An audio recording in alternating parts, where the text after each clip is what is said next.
जय सद्गुरू. जयश्रीच रेसिपीमध्ये आपलं स्वागत आहे. आजची आपली रेसिपी आहे पिवळ्या मुगाचे कढण. त्यासाठी लागणारं साहित्य: पिवळे मूग, जिरं, मोहरी, मीठ, हळद, अद्रक लसूण पेस्ट, कढीपत्ता, तेल आणि हिंग. आता आपण या भांड्यामध्ये तेल घालूया. आपलं तेल गरम झालंय, त्याच्यामध्ये आपण मोहरी घालूया.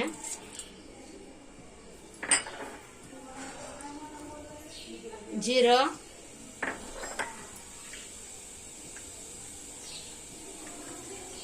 अद्रक लसूणची पेस्ट,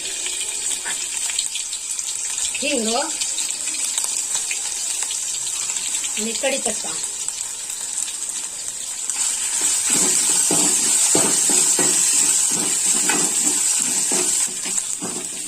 हे हलवून घेऊया चांगलं.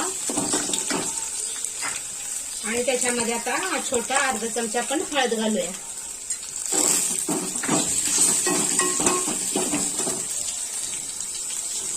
हे मूग आहेत ना, हे मी भाजून उकडून घेतलेले आहेत. आता ते घालूया याच्यामध्ये.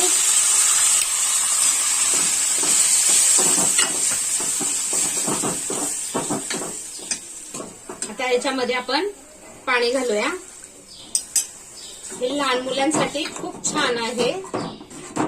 मूग हे पौष्टिक असतात आणि आपण हे म्हणजे एकदम आत्ताचं कसं आत्ताच्या ह्याच्यामध्ये हे सूप केल्यासारखं आहे.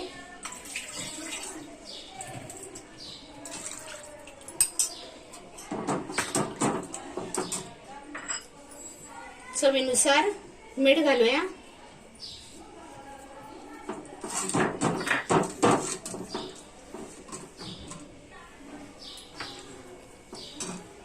हे जास्त घट्ट करायचं नसतं, पातळच लागतं हे असं.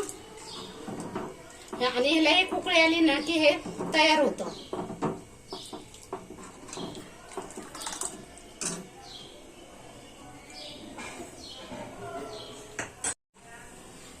आता आपल्या मुगाला उकळी यायला लागलेली आहे. आपण बघू शकता उकळी आलेली आहे याला. आता एक दोन उकळ्या आल्या की गॅस बंद करून टाकायचा, कारण हे शिजवून घेतलेले असतात ना, मग पटकन होतं.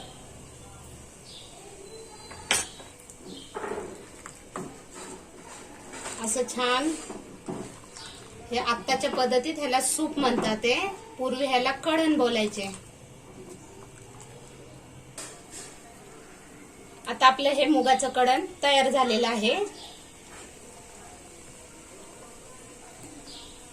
आता आपण गॅस बंद करूया.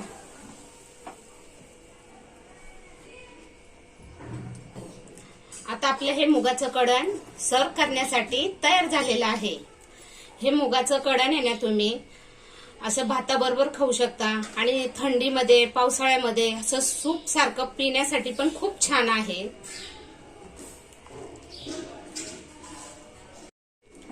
आता आपण एका बाउलमध्ये हे काढून घेऊया.